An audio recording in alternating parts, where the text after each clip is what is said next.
चलें okay, start करते हैं। लास्ट टाइम जो मैंने एक्सरसाइज दी थी उसको आप लोगों ने किया?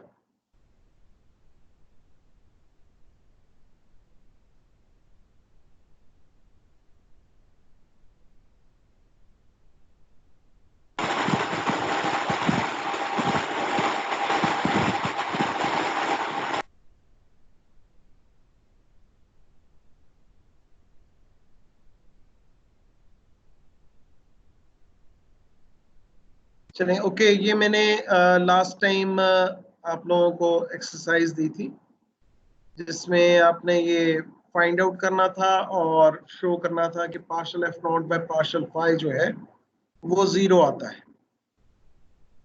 तो अगर हम ये चीज जहन में रखें तो इसका मतलब है कि एफ नॉट जो है, जो हमारा इक्विलिब्रियम डिस्ट्रीब्यूशन फंक्शन है, it will be only a function of parallel और परपेंडिकुलर मोमेंटम।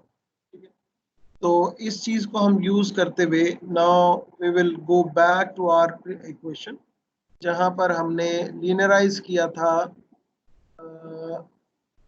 अपनी लॉस ऑफ इक्वेशन को। जो ये इक्वेशन है,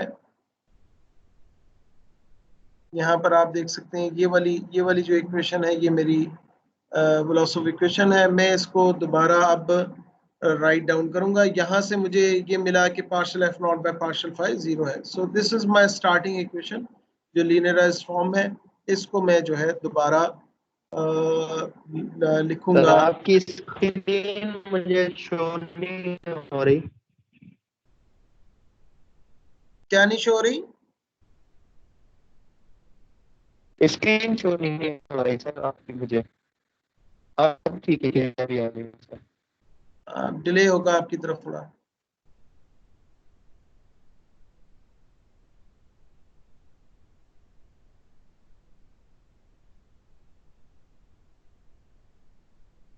So this is the equation that I need. तो इसको मैं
पता नहीं आज गड़बड़ कर रहा है, ये क्वेश्चन को शो नहीं कर रहा। चले, I will write it again for you.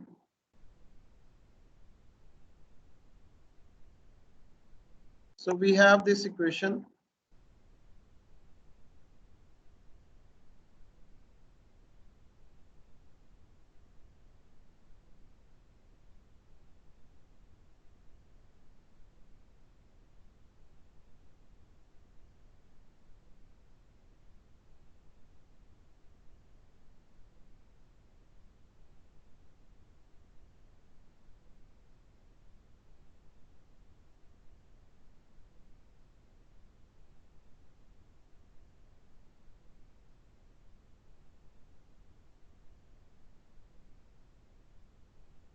और यहाँ पर आपके पास E by gamma MC E cross E not और partial F1 by partial E। तो ये मेरी जो है इक्वेशन है जिसको मैंने डील करना है या जिसको मैंने सॉल्व करना स्टार्ट करना है। तो यहाँ पर ये आप देख सकते हैं कि ये आपके पास डेरिवेटिव्स हैं with respect to time, with respect to space. तो one way of solving this is कि आप इसका इस इक्वेशन को फोरियर लैप्लास ट्रांसफॉर्मेशन है।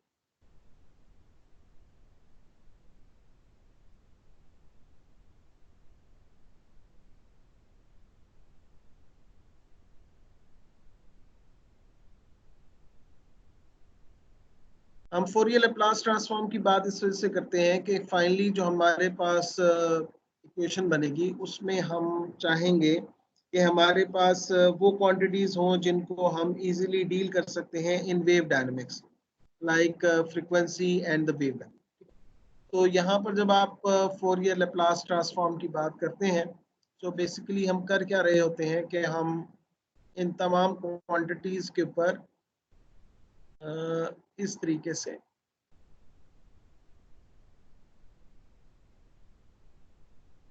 और इसी तरीके से ये आपके पास फोरियर ट्रांसफॉर्मेशन में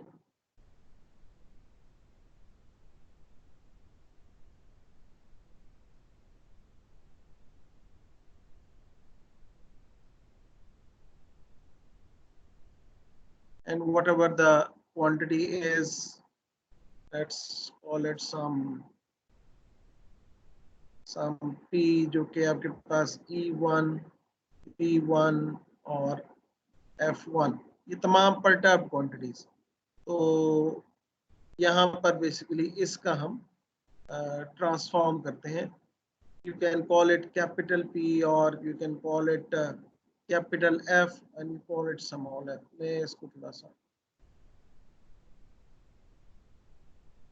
let's call it some function of this, and after transformation you will get capital F of this E, P and F. These are all perturbed quantities E1, P1 and F1। तो ये basically आपके पास, तो जो आपके पास आपको अगर याद हो लैप्लास ट्रांसफॉर्म है, basic Laplace transform of, let's suppose कि ये इसका मैं लैप्लास ट्रांसफॉर्म करता हूँ partial F1 by partial T। सो जो लैप्लास ट्रांसफॉर्म है वो मैं अगर अप्लाई करूँ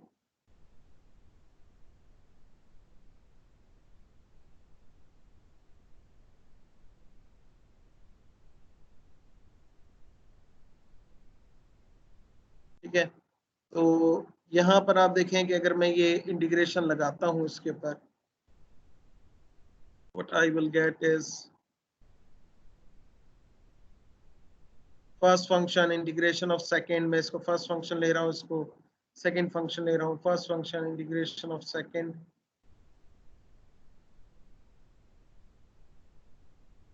minus integral derivative of first integration of second, again get F1 minus S exponential minus ST dt।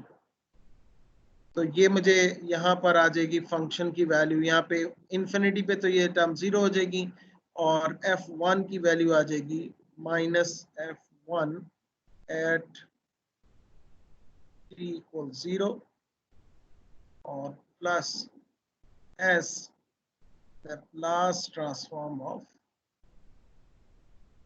F1। This is how usually आप Laplace transform में करते हैं। तो इस तरीके से ये आपके पास डेरिवेटिव जो है वो बिल्कुल इसी तरीके से अगर आप फोरियर ट्रांसफॉर्म की बात करें of this derivative partial F1 by partial X, वो आपको देगा आयोटा के और Fourier transform of the function F1। तो इस तरीके से अगर आप ये लैप्लास फोरियर ट्रांसफॉर्म लगाएं इन परटर्ब क्वांटिटीज के ऊपर, तो finally what we will get, S यहाँ से आएगा, आयोटा के यहाँ से आएगा, सो जो आपके पास ऊपर इक्वेशन है उसको मैं s plus iota a dot b f1 plus e by c plus b naught partial f1 by partial e plus e, and you will get this equation back, e1 plus c b cross b naught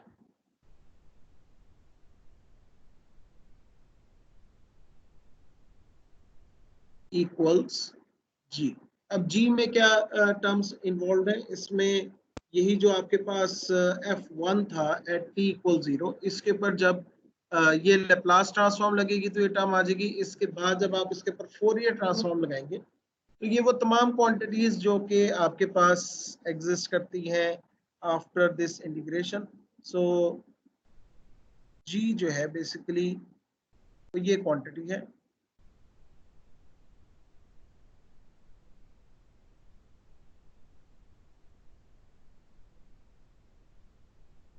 exponential minus iota A dot x, और जो f1 था eight t equal 0, ये basically उसका transform हो रहा है। और इसी तरीके से इसके अलावा जो आपके पास इक्विलिब्रियम क्वांटिटीज हैं प्लस सम अदर टर्म्स, उसको हमने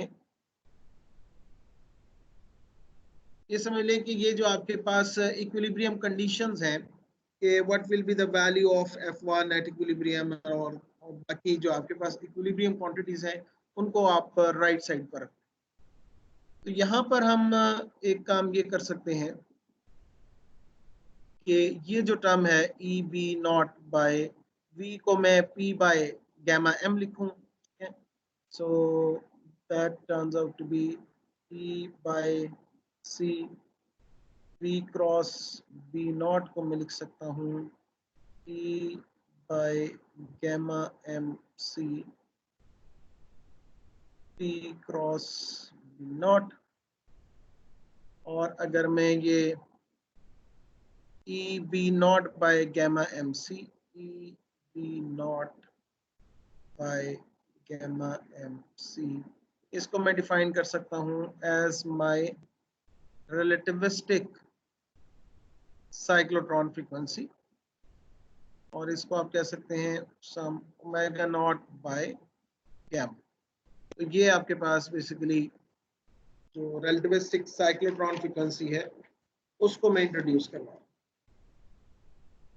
तो यहां से आप इसको लिख सकते हैं। अब ये जो आपके पास इक्विलिब्रियम क्वांटिटीज वाली टर्म्स हैं, ठीक है, इसको मैं राइट साइड पे ले जाऊंगा, और ये टर्म जो है वो मेरी जो मैंने यूज कर। So what I will get s plus iota k dot b। Sir आप s plus iota k dot p कैसे लिख रहे हैं, मुझे समझ में नहीं आ रहा। ये ऊपर आपने देखा है फोरियर और लेप्लास ट्रांसफॉर्म किया है ना,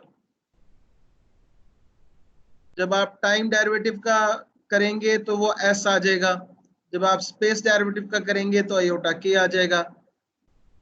तो यहाँ पर ये जो टाइम डेरिवेटिव है इसकी जगह s आ जाएगा, और इसकी जगह आयोटा k डॉट b आ जाएगा, इस पूरी टर्म की जगह, इन दो टर्म्स की जगह, ये जो दो टर्म्स। Okay sir, okay.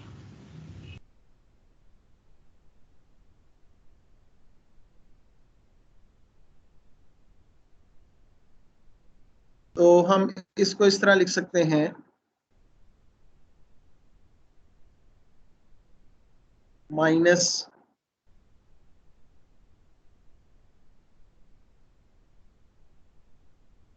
अब ये जो आपके पास ये टर्म ये हमने पहले सॉल्व की हुई है कि अगर मैं इसको b नॉट को सेपरेट आउट करूं, इसको सॉल्व करूं, तो ये मेरे पास आता है फंक्शन ऑफ 5, ठीक है। सो इस सारे की जगह पर मैं ये लिख रहा हूं omega partial f1 by partial phi. ये लास्ट टाइम मैंने यही जो टर्म है ये v cross b naught dot, ये हमने जो स्केलर ट्रिपल प्रोडक्ट जो है उसको सॉल्व किया था। यहाँ पर f नॉट था जो प्रीवियसली सॉल्व किया था। अब अगर f1 होगा तो सब कुछ कैलकुलेशन वही रहेगी और आपके पास जो है instead of partial f naught by partial phi you will get partial f1 by partial phi. So ये वही कैलकुलेशन है जो लास्ट टाइम आपको करने के लिए दी थी। और ये जो बाकी तमाम टर्म्स हैं, ये जो सारा कुछ है, इसको हम कह रहे हैं फाई। तो मैं भी लिख देता हूँ capital phi which is a function of phi, जहां पर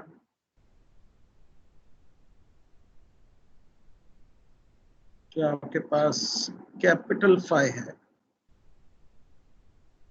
is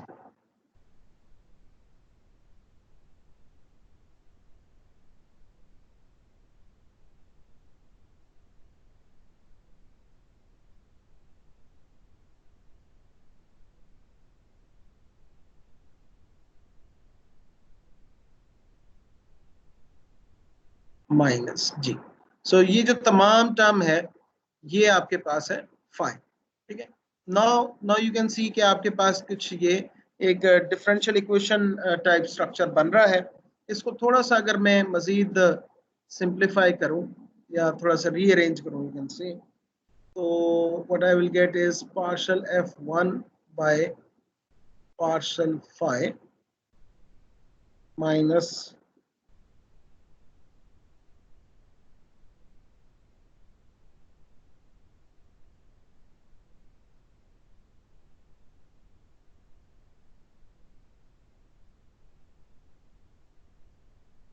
equals this phi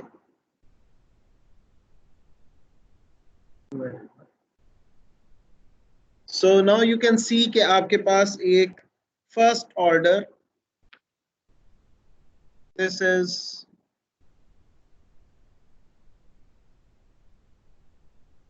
first order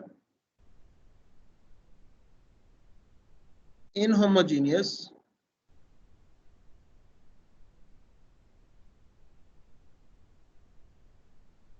differential equation है।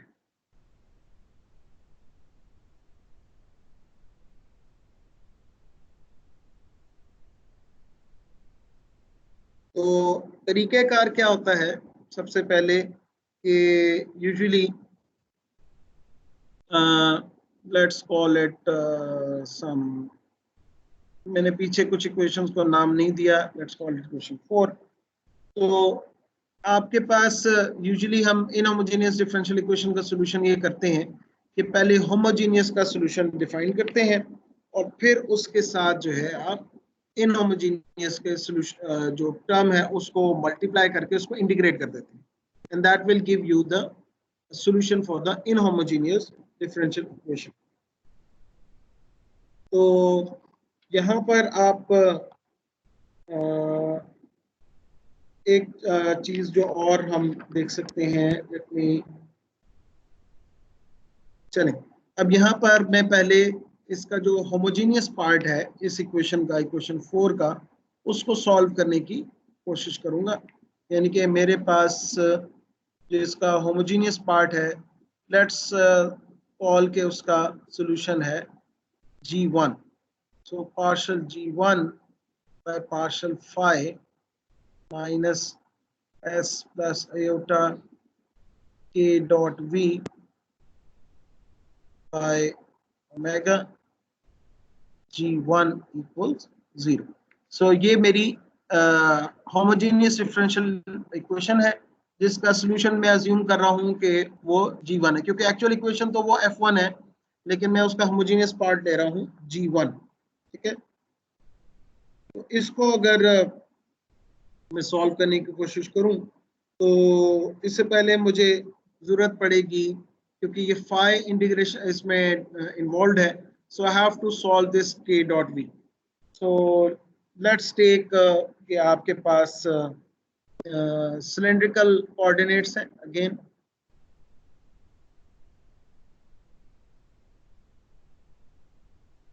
तो इसमें k जो है आपके पास, इसको हम कंसिडर कर सकते हैं कि वो है k परपेंडिकुलर और k पैरेलल, ठीक है। यानी कि एक के जो आपके पास k परपेंडिकुलर है, that can have both x and y, और k पैरेलल जो है आपके पास जो z कंपोनेंट है, z डायरेक्शन। इसी तरीके से जो आपके पास v है या p है, इसको हम लिख सकते हैं v perpendicular cos of phi, v perpendicular sin phi और v पैरेलल। सो जब आप इसका k डॉट v करेंगे, then you will get a perpendicular v perpendicular cos of phi plus a parallel v parallel. So this is what you will get when you take the dot product. अब इसको यहाँ पर हम substitute करते हैं और उसको मैं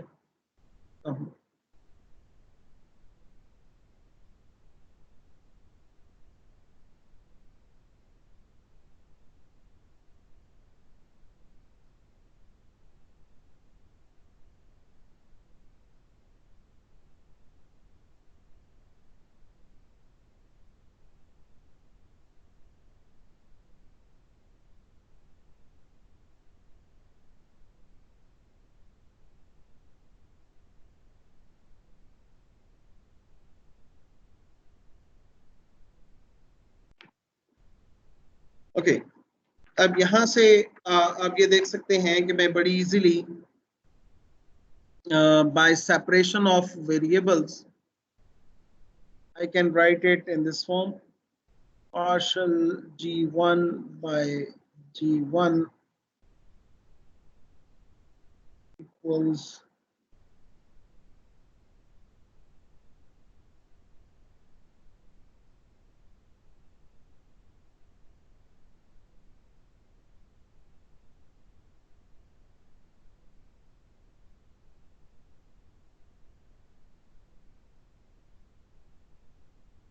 and d phi.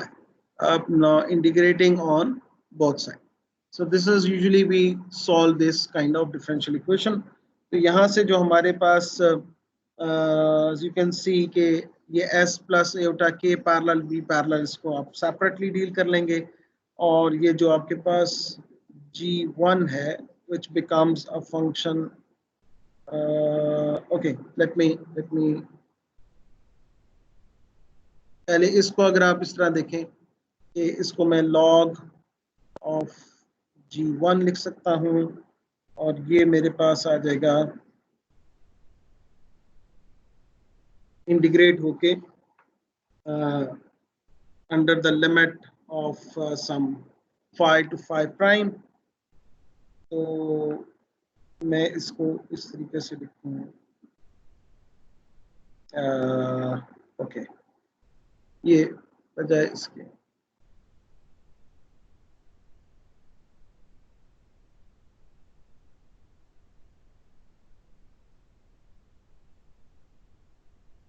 exponential 1 over omega integral sum phi prime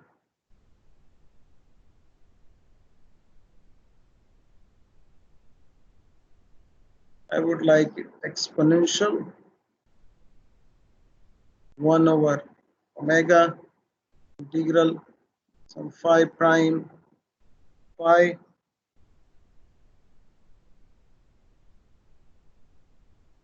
s plus iota a parallel v parallel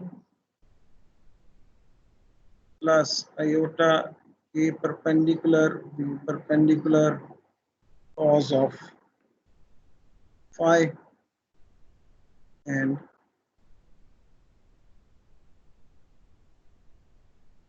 d phi। ये इंटीग्रल जो है ये एक्सपोनेंशियल में, ये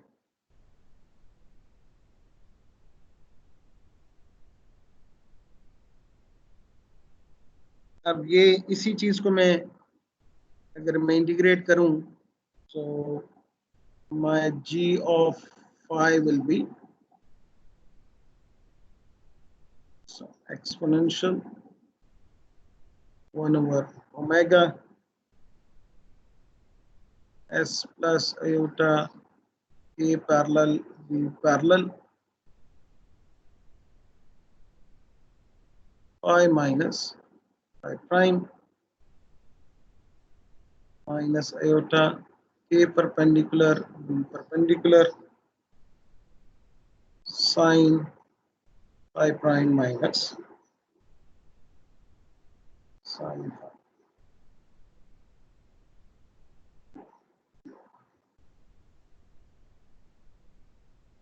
Sin phi minus sin phi. So this is how I will get this a solution of the homogeneous differential equation. अब जो आपके पास final solution है जो कि बेसिकली f है जिसको हमने फाइंड आउट करना है f1, that will be you have to integrate this solution of the homogeneous part and the term that is on the right hand side, that is the inhomogeneous part.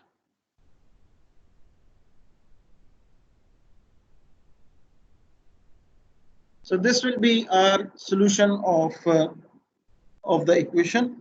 और यहाँ पर अगर आप तमाम terms substitute करें तो फिर हम उसका सॉल्यूशन देख सकते हैं। और उसको यहाँ पर जो फाई है इसमें आपके पास इलेक्ट्रिक और मैग्नेटिक फील्ड्स इन्वॉल्व हैं और ये जो जी ऑफ फाई है ये आपके सामने है यहाँ पर, ये इसका जो होमोजेनियस पार्ट है उसका solution.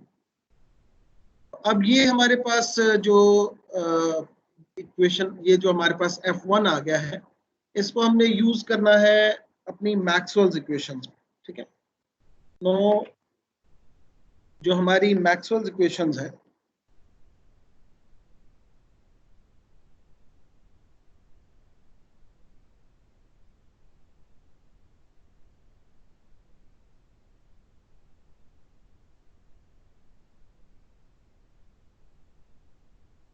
we have del cross E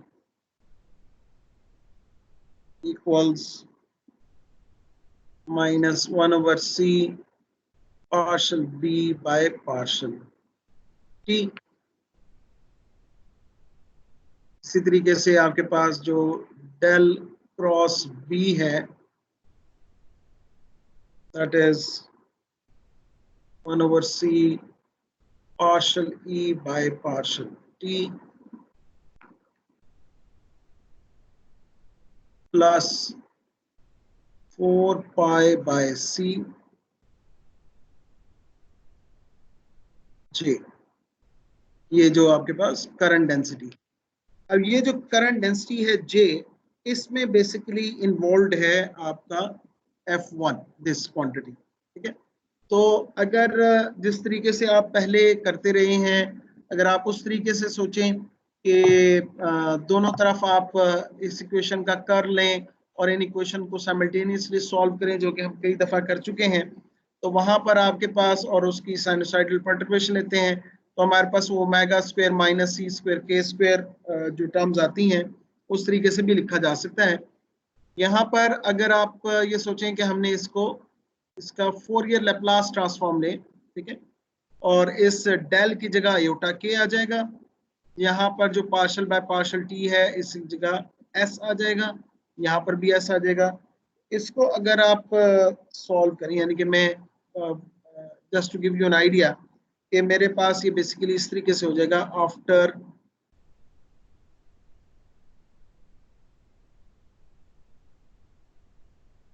Fourier Laplace transform, जो मेरे पास इक्वेशन है ये हो जाएगी आयोटा ए क्रॉस E1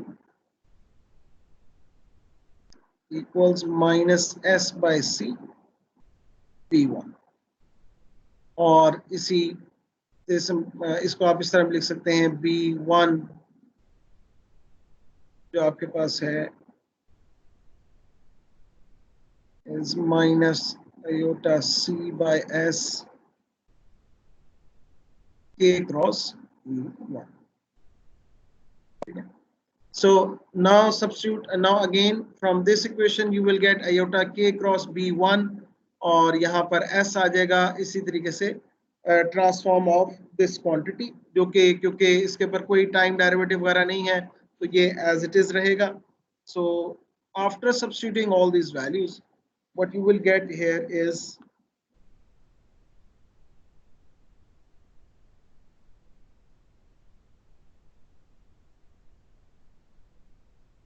हम E की फॉर्म में एक इक्वेशन लिख सकते हैं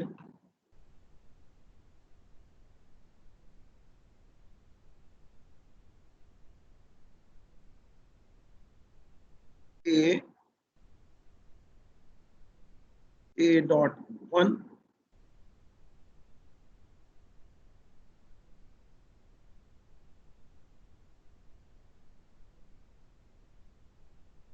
plus 4 pi s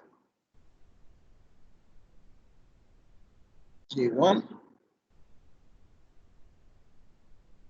and equals to जो भी आपके पास इंटीग्रेशन कॉन्स्टेंट्स हैं वो आपके राइट साइड पर आ जाएंगे। इंटीग्रेशन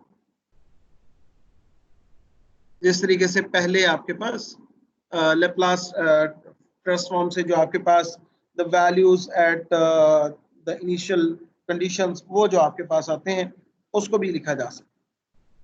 तो ये वो क्वांटिटीज हैं जो कि आपकी राइट साइड के ऊपर आएंगी और you can write it somewhat like that some SA plus iota CK cross. तो ये जो आपके पास A और B है ये आपके पास इंटीग्रेशन कांस्टेंट्स हैं यहाँ पर। और जो आपके पास ये J है इसको आप लिख सकते हैं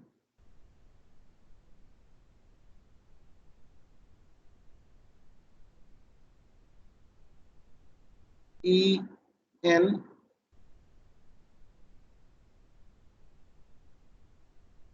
F V EQ P। So basically जो आपके पास J है जो आप यूजुअली करंट डेंसिटी लिखते हैं वो है NeV, लेकिन जहां पर N जो है now it is defined in terms of the distribution function. तो N को जब आप डिस्ट्रीब्यूशन फंक्शन की टर्म्स में रिप्रेजेंट करेंगे तो फिर ये बेसिकली ये N0 है। ठीक है, तो जब आप डिस्ट्रीब्यूशन फंक्शन जब डेंसिटी को डिस्ट्रीब्यूशन फंक्शन की फॉर्म में रिप्रेजेंट करेंगे then you will get F here. तो फाइनली जो आपके पास इक्वेशन बनेगी वो आपके पास एक कॉम्प्लिकेटेड इक्वेशन है जिसको मैं मेरे से कॉपी होती है, चले मैं इसको आप कंप्लीट फॉर्म में लिख रहा हूँ इसके तमाम टर्म्स डाल के। ठीक है, सो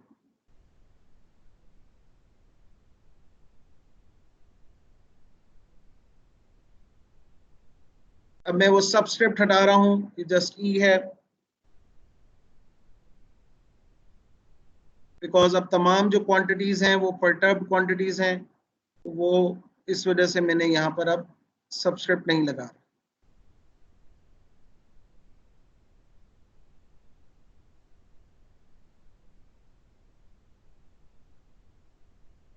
ये जो समेशन है ये बेसिकली स्पीशीज की है।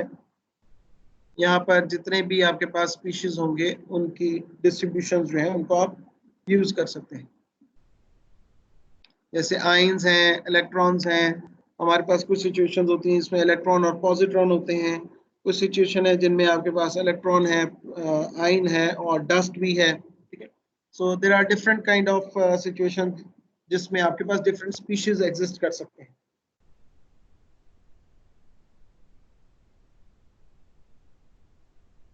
बल्कि यहाँ पर ई की जगह मुझे क्यू लिखना चाहिए, Q of alpha. So N naught alpha mass species omega integral p dp। ये बेसिकली ये d क्यूब p को लिख रहा हूं, ठीक है, ये आपका वॉल्यूम इंटीग्रल है। और उसके बाद जो आपके पास बाकी टर्म्स बचती हैं, जो ये f1 की हमने निकाली थी, यहाँ पर ये जो f1 है, now I am going to write this one. So that will be minus infinity to phi, we have phi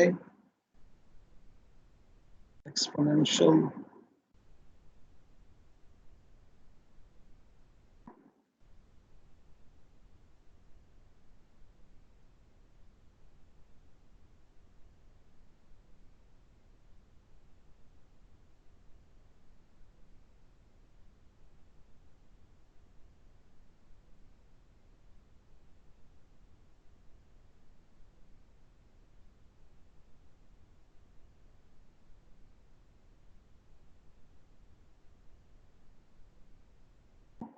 और इस सब के साथ मल्टीप्लाई हो रहा है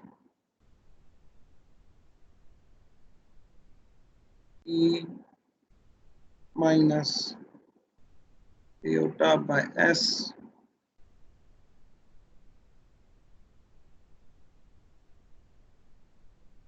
अब ये मैंने वो जो B है उसको E की फॉर्म में रिप्रेजेंट कर दिया है।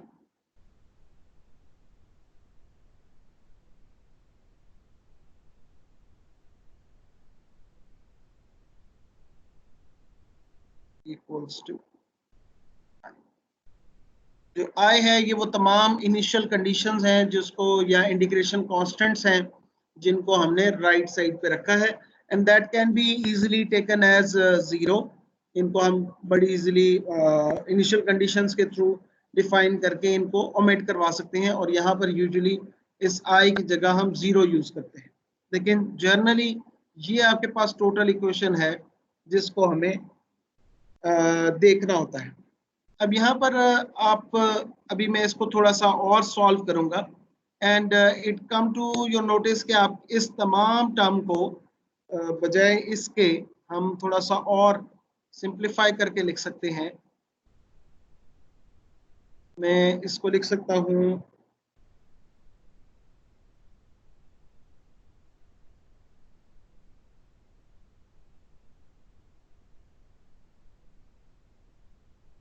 E1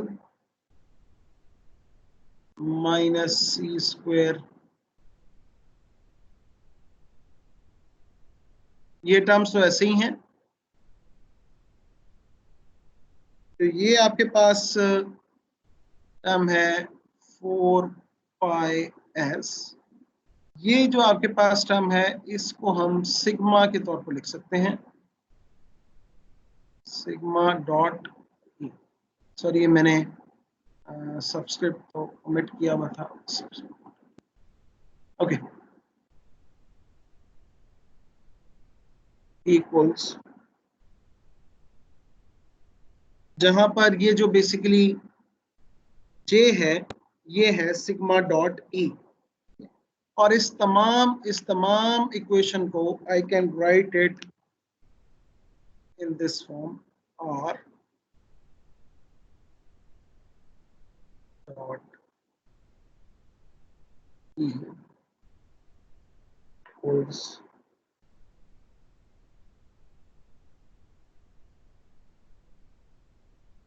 वेयर आर जो है, ये जो आपके पास आर है, ये इज अ डेडिक। तो ये बेसिकली टेंसर नोटेशन है। इसका मतलब ये है कि आपके पास जो, अगर आप इसको डॉट प्रोडक्ट लेंगे टेंसर का विद अ वेक्टर, आपके पास एक कंपोनेंट फिर बच जाएगा, यानी कि आपके पास ये वेक्टर इक्वेशन ही रहेगी। तो बेसिकली इसका मतलब ये है टेंसर का कि ये सिग्मा जो है आपके पास बेसिकली इस फॉर्म में होगा, इसके कंपोनेंट्स होंगे एक्स वाई, एक्स जी, इसी तरह Y X, Y Y, Y Z, और sigma Z X, sigma Z Y, sigma Z Z. तो ये 9 कंपोनेंट्स जो यूजुअली आपके पास एक tensor, tensor of rank 2 you can say. तो ये टेंसर ऑफ रैंक 2 है जिसके आपके पास 9 कंपोनेंट्स बनेंगे। अब ये जो 9 कंपोनेंट्स हैं ये डिफरेंट वेव्स को रिप्रेजेंट करेंगे। अब आगे चल के हम ये देखेंगे कि ये जो डिफरेंट कंपोनेंट्स हैं, ये हर एक जो कंपोनेंट है ये एक वेव को रिप्रेजेंट करता है, और आप तमाम किस्म की वेव्स इस एक इक्वेशन को सॉल्व करके आप हासिल कर सकते हैं।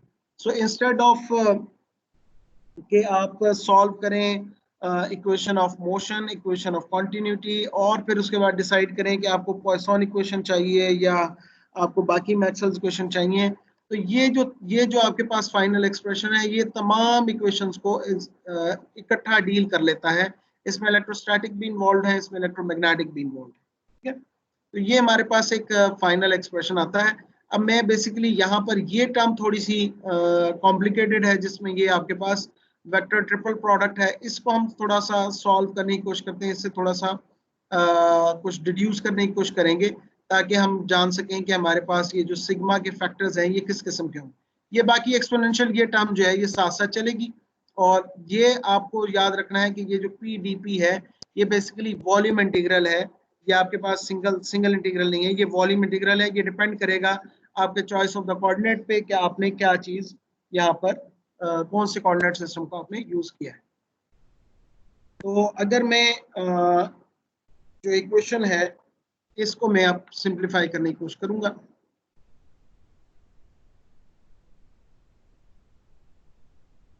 ये जो आपके पास ई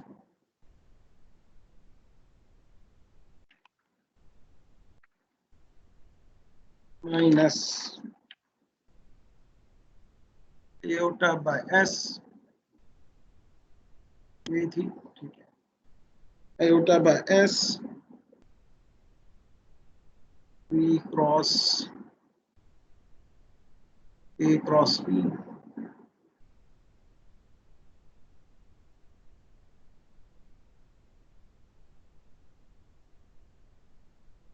dot partial F not by partial P.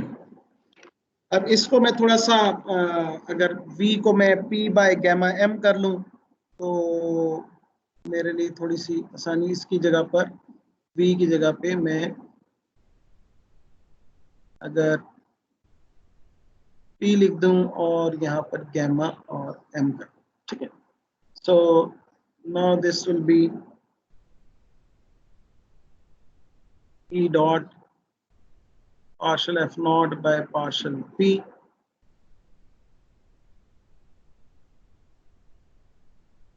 minus iota by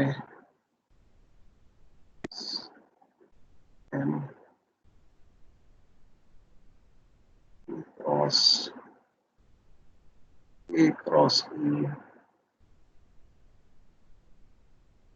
dot partial f naught by partial।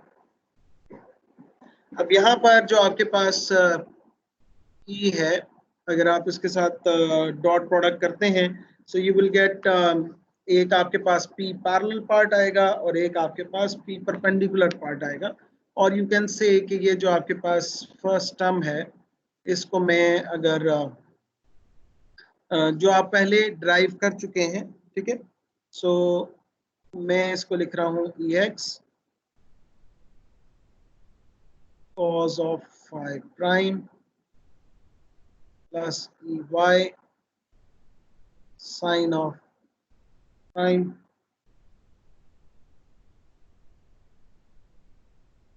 Partial F not by partial P perpendicular. ये बिल्कुल वही है, आपने यहाँ पर E X partial F not by partial P X करना है, E Y partial F not by partial P Y, E Z partial F not by partial P Z. फिर आपने partial F not by partial P X जो कि हम पहले निकाल चुके हैं उसको यहाँ पर आप सब्स्टिट्यूट करेंगे, and G partial F not by partial P parallel. ठीक है, अब आपके पास रह गया जो ये वाली जो टर्म है इसको करना है।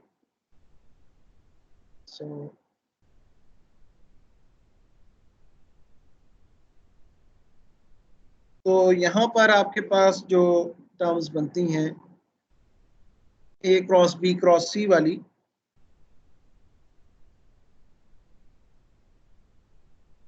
तो उसको अगर मैं लिखना चाहूँ तो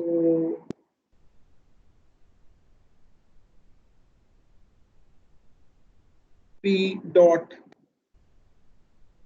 ई, और यहां से आपके पास एक टर्म दफा बचेगा के, A dot partial F not by partial P, और दूसरे में आपके पास P dot K, and then you have E dot partial F not by partial P. तो ये देख सकते हैं ये A cross B cross C है, तो आप इसके ऊपर बैक कैप रूल लगा लें। ठीक है, और फिर आपके पास जो एक टर्म बचेगी उसका मतलब जैसे आप A cross B cross C में B A dot C minus C A dot B, तो यहाँ पर आपका ए जो है वो बेसिकली पी है, P cross A cross E चल रहा है, so you have B which is K, and you have P dot what is CE, and then you have C is your E, and A is P dot K. So you can see कि आपके पास यहाँ से एक K vector जो है ये बचेगा। ठीक है, यहाँ से E वेक्टर बचेगा, तो ये P डॉट ई और जो K है वो उसके साथ partial F not by partial P के साथ डॉट कर लेगा, और इसी तरह E जो यहाँ से आपके पास लेफ्ट ओवर होगा वो partial F not by partial P के साथ डॉट कर लेगा। सो this is how you can do that. तो ये आपके पास टर्म्स बनती हैं। अब यहाँ पर आपने सब्स्टिट्यूट करनी है जो वैल्यूज हैं डेरिवेटिव्स की, तो वो हम पहले मैंने जैसे यहाँ पर निकाला, ये partial F not by partial P X इसके इक्वल है। ठीक है, और partial F not by partial P Y जो है, सो इसको मैं अगर लिखूं तो let me write P dot E जो है मेरे पास होगा P X E X, that is P perpendicular cos phi prime x, p perpendicular sin phi prime y, और p parallel z। इसी तरीके से आपके पास जो k dot partial F not by partial p है उसको k perpendicular cos phi prime partial f naught by partial p perpendicular plus k parallel partial f naught by partial p parallel। इसी तरीके से आपके पास p dot k is p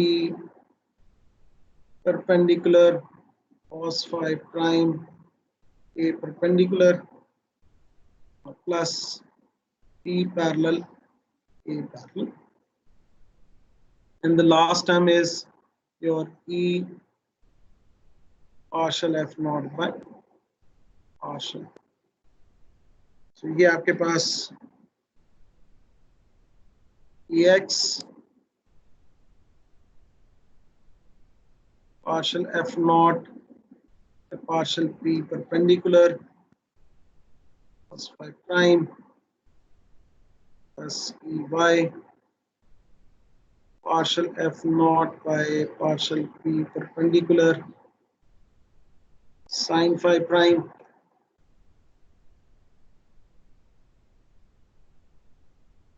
and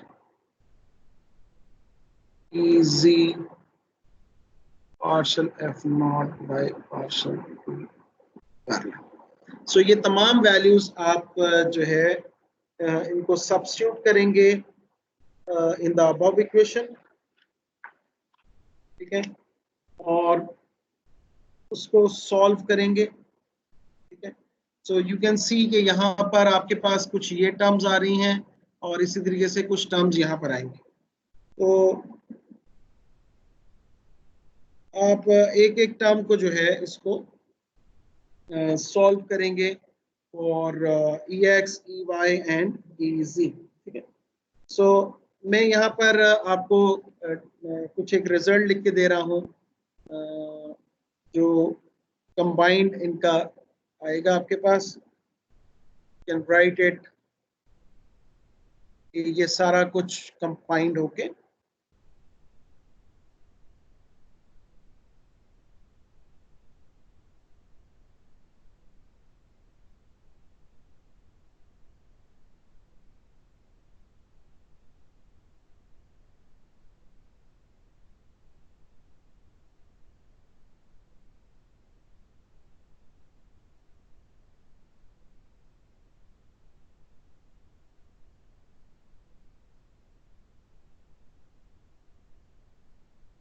ये मैं एक term लिख रहा हूँ.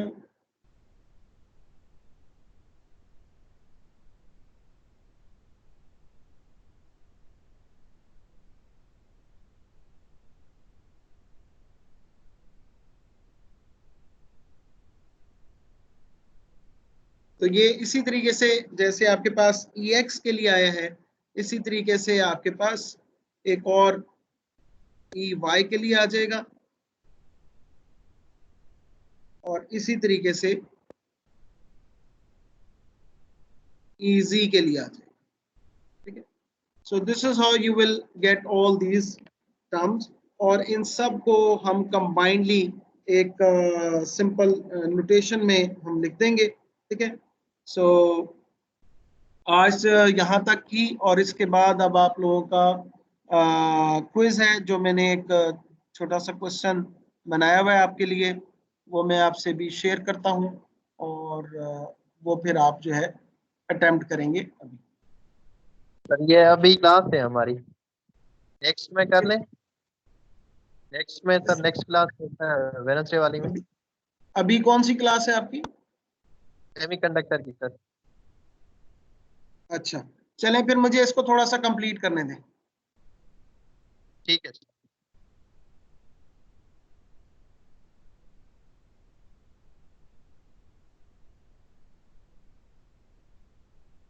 तो अब यहाँ पर मैं एक फाइनल रिजल्ट लिख रहा हूँ, तो उसको आप देखिएगा. ये मैं राइट डाउन करता हूँ.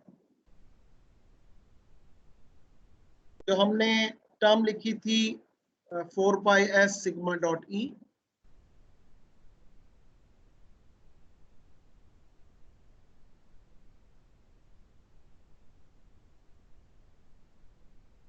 वो उसको फाइनली मैं इस तरीके से लिख सकता हूँ.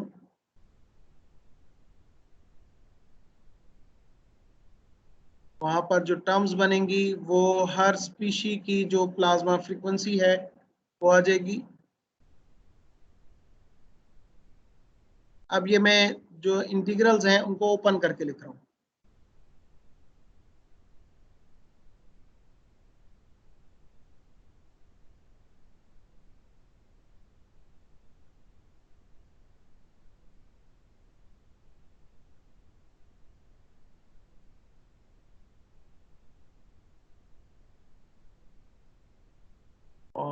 फाइनली जो हमारे पास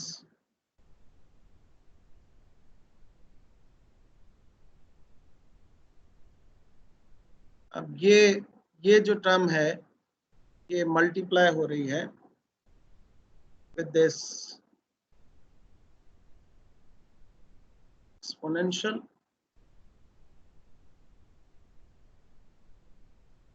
इसमें है 1/ओमेगा।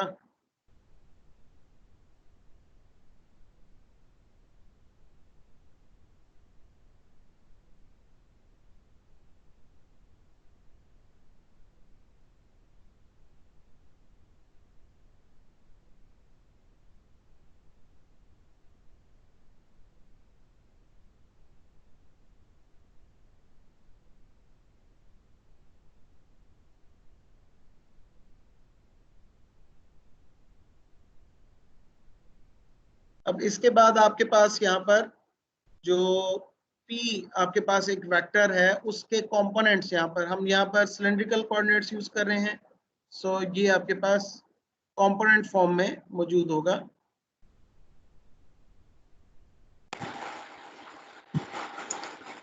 Sir ji sir screen share नहीं हो रही आपकी।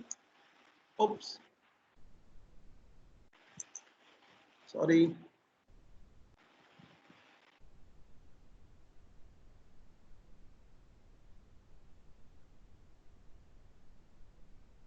इसका मतलब है बाकी सब बाकी सो रहे थे।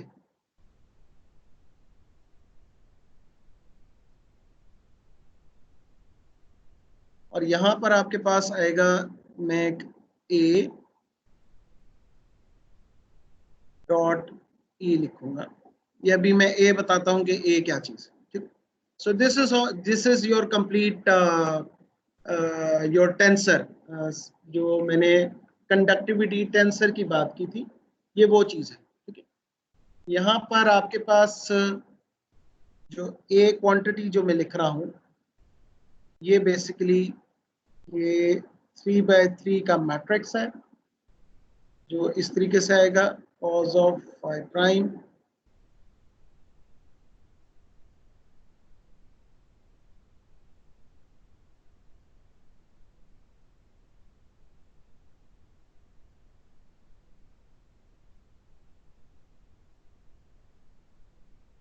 के पैरेलल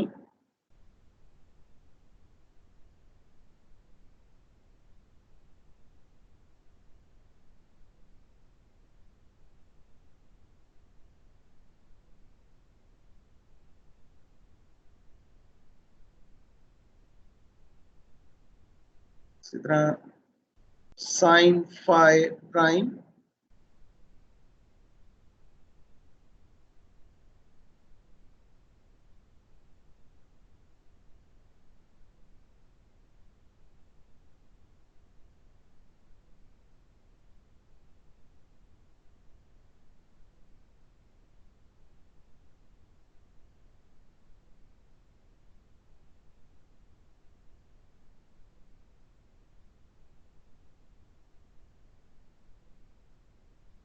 और जो लास्ट टर्म है वो ये है partial F not by partial P parallel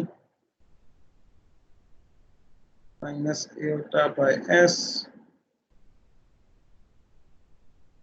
cos phi prime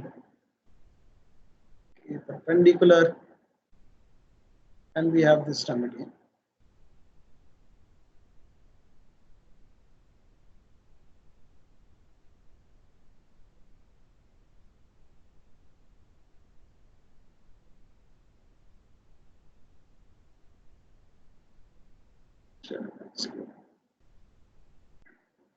ये मेरा 3/3 का मैट्रिक्स है। तो जब मैं इसको ए को ई के साथ करता हूं तो यहाँ पर मेरे पास ई एज अ कॉलम वेक्टर आ जाएगा, ई एक्स ई वाई और ई जी। तो ये मेरे पास डिफरेंट कंपोनेंट्स बन जाएंगे, तो जिसको हम फिर एक एक करके हम सॉल्व करेंगे। एक एक करके कैसे सॉल्व करेंगे, लाज़मी बात है। देखें यहाँ पर पहले मैं लूंगा, जैसे अगर मैं सिग्मा एक्स एक्स कंपोनेंट की बात करता हूं तो मैं पहला कंपोनेंट यहां से उठाऊंगा, इस p परपेंडिकुलर cos phi का, और फिर इसका जो फर्स्ट पार्ट है जो कि ex के साथ आ रहा है उसको अटैच करूँ। तो मेरा एक इंटीग्रल में यहाँ पर मैं जब लिखूंगा सिग्मा xx, ये 4 पाई s सिग्मा xx और आगे ex, तो यहाँ पर सारी टर्म्स ऐसे ही रहेंगी, ये सब कुछ ऐसे ही रहेगा, ये सारे इंटीग्रल्स आएंगे। यहाँ पर सिर्फ p परपेंडिकुलर cos phi को आप पिक करेंगे और इस a में से आप सिर्फ ये जो फर्स्ट पार्ट है इसको पिक करेंगे, तो आपका x x कॉम्पोनेंट जो होगा। इसी तरह जब आप x y करेंगे तो x ये पिक होगा, y ये पिक होगा, x z करेंगे तो x ये पिक होगा और z ये पिक होगा। इसी तरह y y करूंगा तो y ये है, इसका y, और यहाँ पे सेकंड जो y है वो ये आपके पास सेकंड टर्म है। इसी तरह y z ये होगा, y x ये होगा। इस तरीके से हम डिफरेंट कंपोनेंट्स बनाएंगे। तो मैं आप लोगों से शेयर करूंगा, आप लोगों की ये एक समझ लें कि आपका बड़ी एक असाइनमेंट होगी जिस पे यू कैन से कि आपको वैल्यूएट किया जाएगा। मैं आपको ये कंपोनेंट्स ड्राइव करने के लिए दूंगा, उसके अलावा एक आपको डिस्ट्रीब्यूशन दी जाएगी जिसके जरिए आप इसको फाइनली सॉल्व करेंगे। वो दोनों बुक में रिजल्ट्स अवेलेबल हैं। डिफरेंट लोगों को मैं डिवाइड कर दूंगा ये असाइनमेंट, और आप लोग उसको मुझे कंप्लीट करके देंगे। ठीक है जी, तो आज के लिए यहाँ तक ही। अगर कोई क्वेश्चन है तो पूछ लें।